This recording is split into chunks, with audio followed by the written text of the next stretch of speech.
What's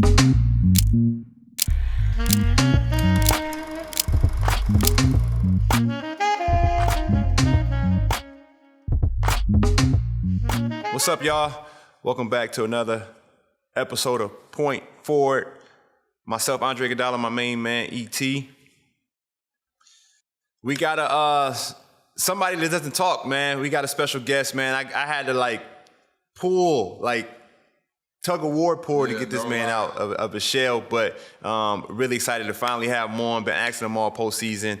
We had a couple teammates of mine do some special editions. We had Loon, we had Splash Kid, Jordan Poole, but welcome my man Andrew Wiggins to the show. And Wigs, man, I'm just so happy. I'm happy for you and everything you've done, because we wouldn't be here without you, but also just happy to get you out your cell and get you talking. I appreciate you, bro. I'm happy to be here. Yes, sir. And I want to go back. I saw a very interesting, and I got to know your family too. Spoke to your pops at length. And I go back to like your first interview officially as an NBA player. You were doing your interview. I forgot who it was. It was right around the draft. And they asked you some wild questions like, how does it feel to play with LeBron? Or what do you think if you get traded? Do you want to be wanted? It was like, wow, and you just sitting there, you're 18, 19 years old. Like, yeah, I know what to listen. Because at that point, it's like, I knew I was getting traded, bro. You know what I'm saying? Right. But I couldn't just publicly go there and say it. Right. So in my head, I'm trying to think quick, like, damn, what's trying to say to flip this and not, but I was like. But during that time, how did you feel? Did you know prior to, or were you already drafted and Brian signed and you're like, damn, there goes my development? Or like, how did you feel? Were you like, I was in summer league, basically, and my agent had told me, like, you're going to finish out summer league, then most likely you're going to be in Minnesota. And I was like, all right. And at that point, you don't know what to expect. Like, I'm coming into this. This is my first year in the league, so I don't know, like, what it feels like to get traded, what to do. Right. Yeah. So I'm really just going with the flow. I don't know what's going on. Like, I might have spent 2 weeks in Cleveland, not even, maybe a week. You know what I'm saying? That was two hell of a cities. Yeah. I'm either going to go to L.A., New York, or Miami. And it's like, nah, Cleveland. Yeah. Nah. Cleveland and Minnesota. True story. Yeah. So I remember talking to you. Go ahead, E.T. And I was wondering, did you feel any pressure? Because obviously you got drafted #1 during that time. Shout out, I'm big on the Canadian movement and how you guys have slowly been taking over in sports and leaving your footprint in sports and in music. Like when Anthony Bennett was drafted #1, all that stuff played out the way it did. Did you feel any excess pressure to really put on? Because you guys are big for the country. It wasn't just like a #1 pick. It's like Canada's waiting for somebody to follow up on what Steve Nash did and to really take that leap. And you guys had a lot of great players come in, Kelly Olynyk and everybody, and No, there was definitely pressure. Especially being from Canada, just knowing the whole city's watching. I mean, the whole country's watching. The whole country wants you to do good. They're calling you the next LeBron, stuff like that. And ain't nobody go with the next LeBron. You know what I'm saying? Right. That was a one-on-one. You know what I mean? So I'm there to try and do the best I could in Minnesota and, see how it all plays out. But there was definitely pressure. So I'm going back. I asked your pops after we win a chip and you taking picture with your family, and I'm watching you shiver because you don't know you're gonna be freezing cold because you got champagne, and then you got 2 hours worth of interviews. Then you got to take pictures, so it's drying off and it's already freezing in there. And I asked your pops. I said, when did you know Wigs was that dude? And he said, when he was 12 years old. I said, really? But, I didn't really know until I like to do homework on all my teammates, and then after you had that big game 5, I'm seeing that your pops had a really big game in Houston versus Celtics in 82, I want to say. He had a crazy big series, and he had a run and finish like you had in one of your finishes in game 5. So give me your breakdown of, growing up, your mom's a sprinter, Olympian, and your father's in the NBA, and like when did you realize who you were and, the potential you had? Yeah, well, from as long as I can remember, I always had basketball in my hand. I was always playing basketball. I didn't get a chance to see my dad in the NBA because I wasn't born yet, but I did when he played in Europe. but I don't remember none of that because I was like 1, 2, 3. You know what I'm saying? Yep. But he told me he used to always bring me to practices, and I would just sit there and just watch him the whole time. But growing up, it was love, you know, having both parents that were professional athletes. You know, if I ever needed like any like words of wisdom, advice, or anything, both of them can give me their different sides of things, you know, because my dad's more vocal, more like outgoing, social, talks to everybody. And my mom was more like me, more like reserved, but we observed everything. You know what I'm saying?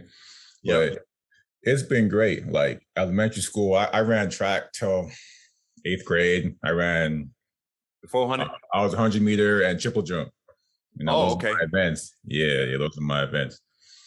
And then after that, it was just straight basketball. You know, I had to focus on basketball, lock in, and then from there, you know, the rest is history. What was your mentality? Obviously, you say the rest is history, but like I said, you were one of the first people to kind of jump over and, you know, make the crossover. You come from Canada. You ended up in like West Virginia or something at first, right? Yeah. So I was in Vaughan Secondary School back in Canada. And then for my 11th and 12th grade, I went to Huntington Prep in West Virginia. Yeah. You know, but it's something that I had to do. Like I was in Canada killing, but I didn't have no offers. I wasn't ranked. Yeah, of course, yeah. Nothing. Like everyone's like, you gotta do it over there. So when I went over there, then everything just started coming, like the offers, the attention, things like that. What was your mindset coming over here? Because not only is the level of play different, but the importance of sports in Canada compared to America. Were you like, I just came did it over. shock you how much we put an emphasis on sports? Like you go to school for free and change your whole lifestyle just hooping in America. Like, you know what I mean? Oh yeah, no, definitely. That was the goal, just going over to America, you know, and just putting my stamp on it. You know, going over there, playing for chip in my back, you know, because when people think about Canada, they don't really think of at that point, they didn't really think of basketball. They thought like hockey, cold, igloos. They didn't even like, they didn't really know what was going on in Canada too much, you know. So it was good to come over there, you know, and just showcase everything. Yeah, and you have an older brother that played at Wichita State, right? Yeah. Okay, because he beat my Buckeyes back in the day, I think. Oh, yeah. I wasn't on the team, but that was to go to Elite Eight Final Four, right? Yeah. So how much, I mean, obviously with my brother, you know, they play sports and stuff, so you get free game from your family that you already had with your dad and your mom being professionals, but your brother coming over and having such success early on, did that give you confidence? Because once again, comes from Canada where you guys you're not saying never heard of NCAA tournament, to coming down and making Final Fours and doing a lot of great things. Like, yeah, no, it was great. You know, my two brothers and my dad, they were my role models growing up. You know, I always looked up to them, and, you know, watching them play till I was old enough to play against them and play with them. You know, my brother went to America for school before I did in high school. So, and he came back and was telling me how much fun it was, how much the competition is risen over there. So it gave me confidence, you know, it was motivational. And then we were in college. I got to go in college at the same time as him. We didn't play each other, but we were 2 hours away. So we got a chance to see each other, hang out, stuff like that, experience different situations and stuff. So it was love. It was cool. Yeah, my older brother went to JUCO out there, and he always said that Wichita was cracking. At least it's all right. I didn't know it was like that. It's very solid. Very solid. Yeah. You about it, fool. So, you know, talk about your time in Minnesota, like prior to the whole Warriors thing and, you know, everything. Obviously, we see the guy that everybody screams help solidify a championship run, the 4th championship. You play at a high level. You locked down to one of the best scorers in the league consistently night in and night out. And you had some tough tasks. You had to guard Luka Doncic. You matched each game, each minute, basically minute for minute. You literally had the toughest job. Yeah. So, you know, building that up and coming from a situation where people were screaming bust and trying to get that in, like, what kept your mindset? What kept you focused? What kept you, you know, to be the man that you are now? Because regardless of which, if you didn't keep developing or you got down on yourself, you're not clamping up a Luka Doncic or a Jason Tatum. No, for sure. But I always believed in myself. I never stopped believing in myself. In Minnesota, I was 20-plus scorer almost my whole career. And that's hard to do in the NBA. You know, it's hard to do. And I always like to think that I had the respect of my peers. You know, different players in the league, they knew I could score, but obviously you're in a bad team. So the people on the outside are gonna be like, okay, like you're scoring, but you're scoring on a bad team. Can you do it in a winning team? So when I got traded to Golden State, that was always motivation for me, you know, to be able to succeed and put up numbers and help a team that's winning, you know. So that was my goal. Yeah. Did you look back at your team? Because, you know, shout out to my boy D-Russ. I'm a big D-Russ fan, but did you kind of take it personal when you got drafted as the number 1 pick and, you know, quote unquote, the savior? And it's like, yo, you're trading me for such and such to try to help turn this around. Were you like, what the hell? Or were you just like, honestly, I felt like my time there was done anyway. Yeah. I felt like, you know, I gave all I could give, you know, and I mean, I feel like it was needed for both parties, them and me. Mm-hmm. You know, I needed something new. I was there for 6 years and it was cool there. It was cool. The city cool. They have cool people, but I feel like towards that last year, the fans were against me. A lot. I was getting booed in the arena. Like, you know, so I was like, yeah, it's time for a new change. Time for new change. We played in Philly, so we feel you. Yeah. So I want to fast forward to coming into this year, you know, because, you know, once I saw you, like our first interaction, you said something to me. I can't repeat it on here. But you said something to me that just rung a bell, and I'm like, oh, you like that too? That's my guy. So like I hope you know what I'm talking about. So I was really excited to just work with you, and it was a move you put on me, and we were playing 5-on-5, and you know I tell people all the time, you know, in practice people get to see me play because I'm on we call it the bum team. It's the starters versus bums, and I get to get my shit off first, y'all, and you can see that I can still hoop. Yeah. But you put this move on me one time. You did the half spin step back thing. You did this full spin step back. And I was like, oh my God, I'm in the paint. And you at 3-point line, you made it. And you ran back down court like it was nothing. And I'm like, man, this dude is so good. Did you ever hear me talking to Loon? Because throughout the whole year, I'll be talking to Loon like, this dude don't know how good he is. This dude's amazing. I'd be hearing you sometimes, yeah. Yeah, but you know, this is the NBA. And we're playing at a super high level. So coming into this year, you know, what was your mindset? Did you think, all right, we're going to make a run at this? Did you think, all right, we had a chance to win a championship? Like, kind of walk me through your mindset entering into this season and kind of how you went through the season. I believe we could win a championship.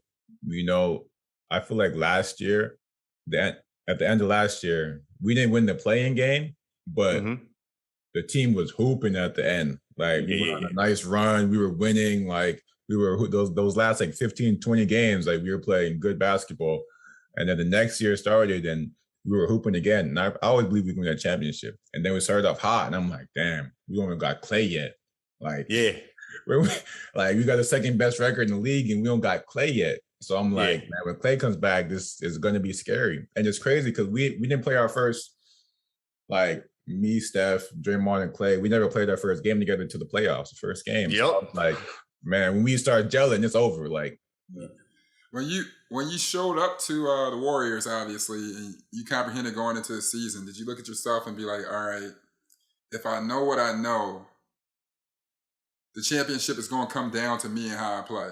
Like, did you see that happening, or did it kind of unravel after, you know, obviously once everybody came back? But you know what I mean? Like, if you had to bank on Clay being Clay, Steph being Steph, Draymond being Draymond, and all those factors working, where you're like, all right, let me make sure if I'm the fourth option or whatever else, quote unquote, third option, my shit got to be right. Nah, for sure. You know, I knew, you know, to win a championship, it's going to take everybody, you know, and I'm going to have to go out there and defend like I never defended before, rebound like I ain't rebound before, and, you know, score. But I knew I was capable of it. You know what I'm saying? Like I put in the work.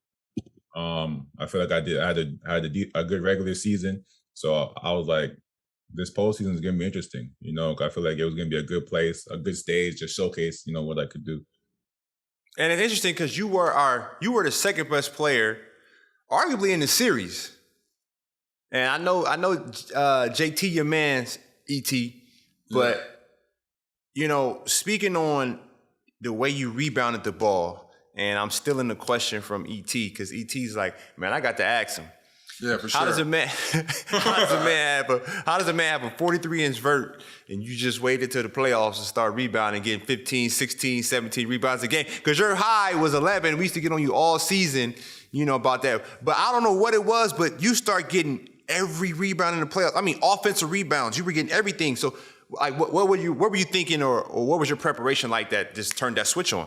So it was like the offensive rebounds. I was really just thirsty to score. 'Cause I was like, we have a lot of options on our team. We have a lot of people that come in the game and can score the ball, can make plays. And run on top of you. Even when you got the ball, he'll run on top of you. His presence is felt. Like you just find yourself throwing him the ball. Like, how throw you the ball? I wasn't looking for you, but go ahead. Exactly. So I was like, I have to.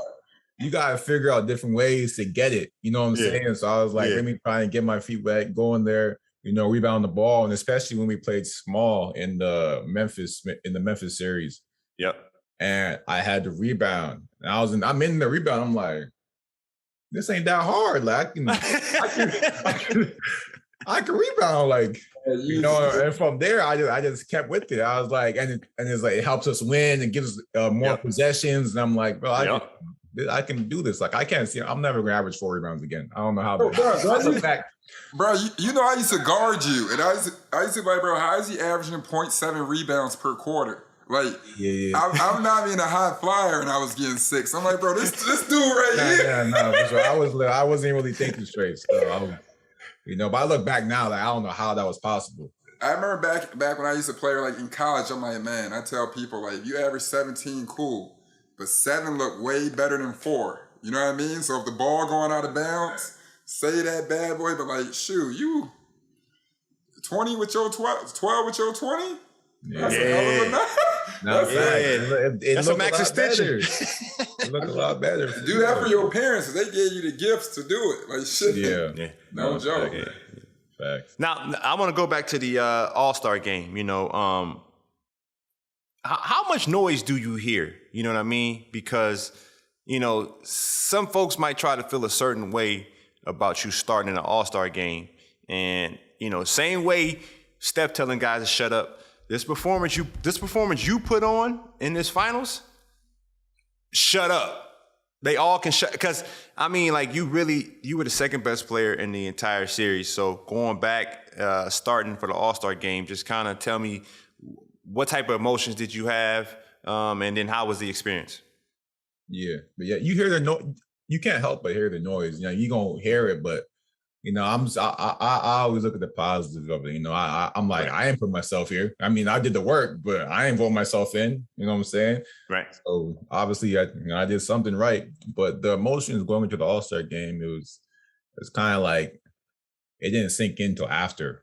I'm like, wow, like I'm really here. Like I'm really sharing the court with the best players in the whole NBA, and I'm amongst them. Like I'm here. And I feel like what made it even more special was the 75th anniversary, seeing all the legends there. Because that's gonna be remembered forever. And I was part of that. So, man, it was crazy. That's super dope. I didn't even think about that. Growing up, who's your favorite player, professional?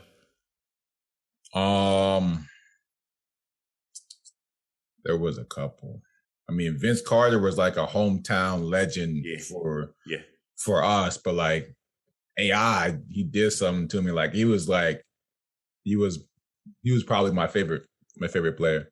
Wow.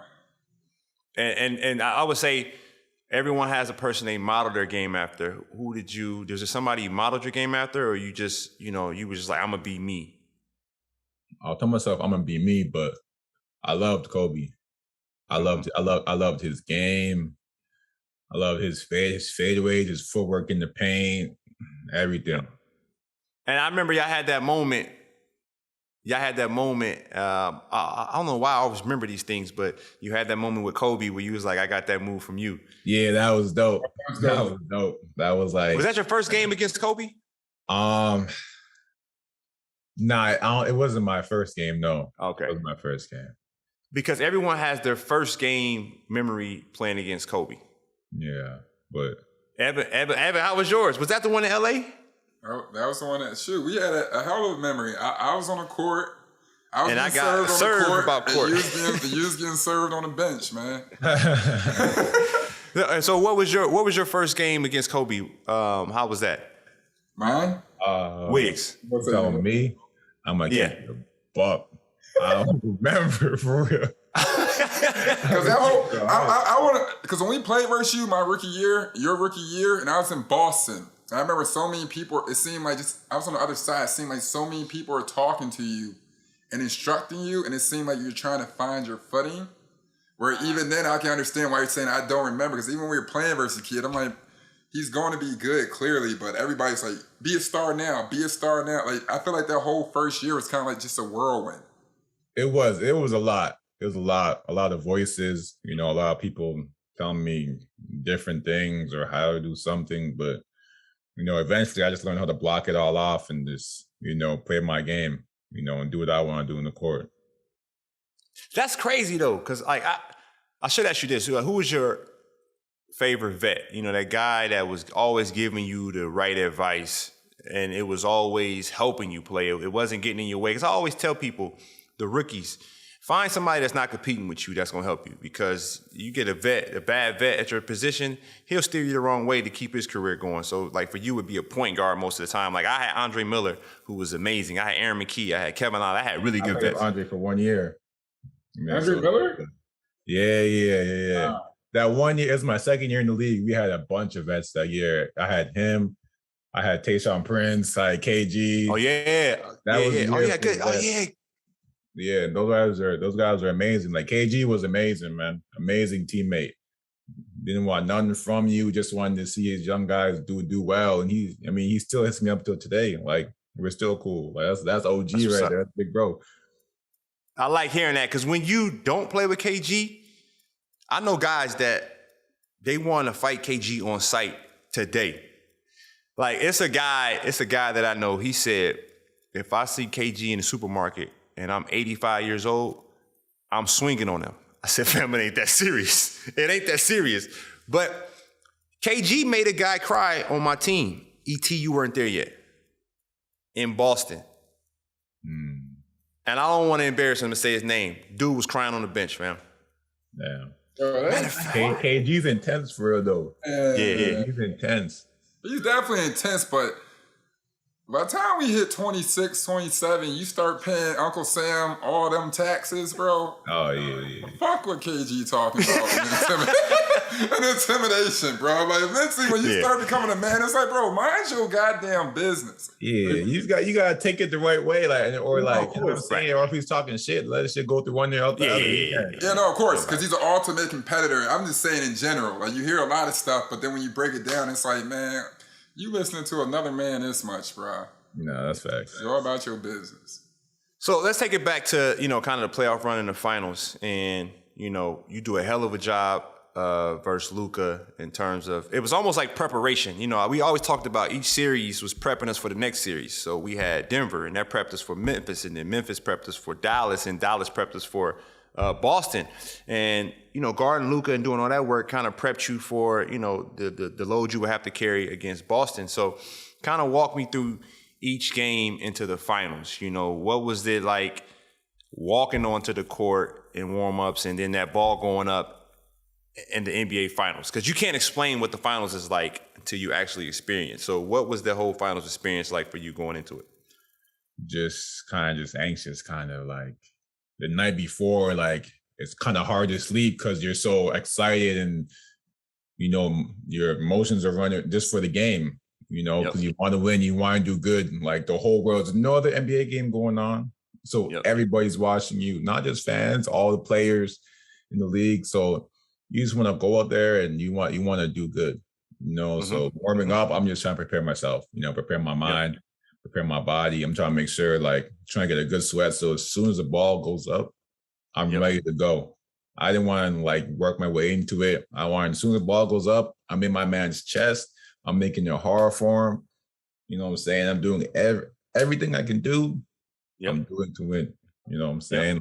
All that ego stuff goes out the window, because at the end of the day, some people might remember stats a little bit, but at the end of the day, I mean, you get a ring. No one remembers the anyone's stats from our last game. All people Yeah, remember is we won the championship. So yeah, that all the egos out the window. Like now you're just doing everything you can to win. That was my main yep. focus. And talk to me about what's the emotions like after you win the finals game, and what's your emotions like after you lose a finals game? Man, after we lost our first game to Boston, I knew we were gonna win. I knew we were gonna win. We took control of the game, and there was a couple minutes that we let the game slip away, and it gave them confidence. And it wasn't even their main stars. Yeah, It wasn't Jalen and Jason. It was Horford and White, yep, Smart. Those guys went crazy, and we're like, all in Miami, we can beat these guys. yep. It gave me confidence. And then the next game, we did our thing, and then went to Boston. But when we lost our game, I felt it gave me a lot of confidence. It did. And I'm glad you're saying that, because I've had a lot of conversations with guys in the finals. Udonis Haslem, I'll never forget when they played OKC. That was their first chip together with the Big Three. They lost game one. People forget that. And then they won 4 straight. He said, man, we came in the locker room after that loss. Everybody looking around like, oh, we finna win a championship. And no one understands that feeling. And I was just telling Evan after game 3, we down 2-1 and we had dinner the next night. And he said, what's going to happen? I said, the series going 6, man. Like, we going to respond how we supposed to. The hardest game going to be game 4. And we going to go home. Game 5 going to be the one. And then going into game 6, this is what I want to ask you about.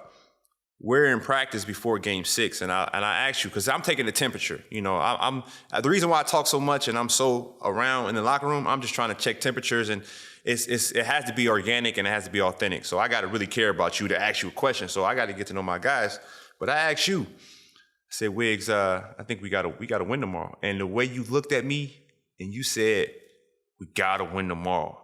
I just told Evan earlier, I'm like, bro, when Wigs said that, I'm like, we good. So kind of walk me through, that emotion, that expression, and why you felt that way.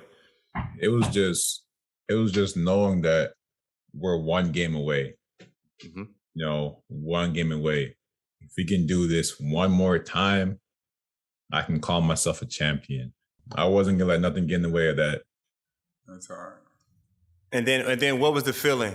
When I sub in for you, you were a champion at that point. So what was the feeling after you win a championship? Was it everything you dreamed of, or just kind of walk us through? No one knows about everything that goes on after you win it. It's like a real shit show. So just kind of walk me through the emotions and everything you experienced after the game was over. Man, well, it was just on the court was excitement. Those last couple minutes was like, bro, you don't even know how to react, because I feel like it didn't really hit me yet. It's like, you're a champion now, but it didn't really hit me yet. You know what I'm saying? Right. Till we got in the room and we popping those Moet bottles, champagne and everything. Everyone's going crazy. And then it starts to sink in like, yo, this is real life. Like, this is what you see on TV, on videos and stuff. This is real life, and after that, you got to do a bunch of media. You know what I'm saying? The media, that was cool. Because the end of the day, it's like, man, I'd rather do media winner than a loser. You know what I'm saying? Right. So ask what y'all want to ask. Send me wherever. You know what I'm saying? At that point, It didn't matter. And then the parade, I didn't know how special the parade really was. To me, that might have been my favorite day. Yeah. That's definitely one of my best days of my life. It was just crazy, bro. Because no one understands how hard it is. How much sacrifice you're away from your family. You're gone all the time, all the hours you put in the gym, and I'm working I'm in the gym with y'all, my brothers, my team. So to be there in the parade and the whole city comes out and celebrates your success. That's the best feeling. People really love you, because the work you put in. So I enjoyed that a lot. Yo, I didn't know what to expect from that parade, being being in a couple parades. The Oakland parades were crazy, and you know, San Francisco is a little bit of a higher income, so I wasn't expecting the same type of energy.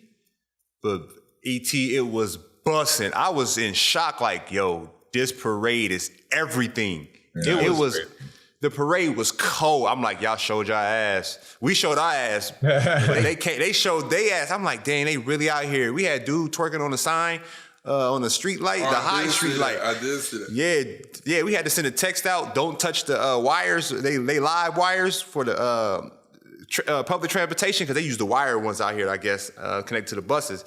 And like, yo, that parade was all that, man. Yeah, no, that shit was cool, bro. I love that. That was cool. AT, got anything? Anything else? Nah, that was pretty much it. He I'm shocked. He did spoke this much. Showed man. his ass for us tonight. Nah, Yeah, I appreciate you, my boy. Dog, you big bro. So I had to. You feel me? I had to. All right. So last question. What's next for Wigs? What's next? I mean, I'm looking at next year. Like, why can't we run this thing back? Yeah. You know what I'm saying? We got get the guys back, because man, I feel like we can do that, bro. And I want to be all-star again. I want to just keep going. I want to start the year off bang with DB on the defensive team. Yeah, that's what I'm saying. All that. The defense team, that's gonna be most important for me. You know, Yep. I feel like people never in Minnesota, people never really question my scoring, but everyone always questioned my defense. Yep. So to go out there and get an award for defense, that'll be a dream come true for me. That's what I'm looking forward to. That's what's up, man. Well, Wigs from ET and myself, man, really appreciate the time, because we know you don't really speak out too much, but you're a super, super brilliant guy. So that's why I really wanted to have you on, man. So I truly appreciate it, man. And I'm just blessed to have you as my teammate and a personal friend. And I'm holding you to that. You know, when you had that 60-acre ranch when you retire, I just need two weeks a year, my guy. We come hang out, man. ET coming with me. We gonna come hang out and chill and, you know, spend all that money you don't spend. We'll do it for you. So appreciate you, man. Take care. Hey, appreciate All you right. having me, man. Yeah. Appreciate you, Wigs. All right.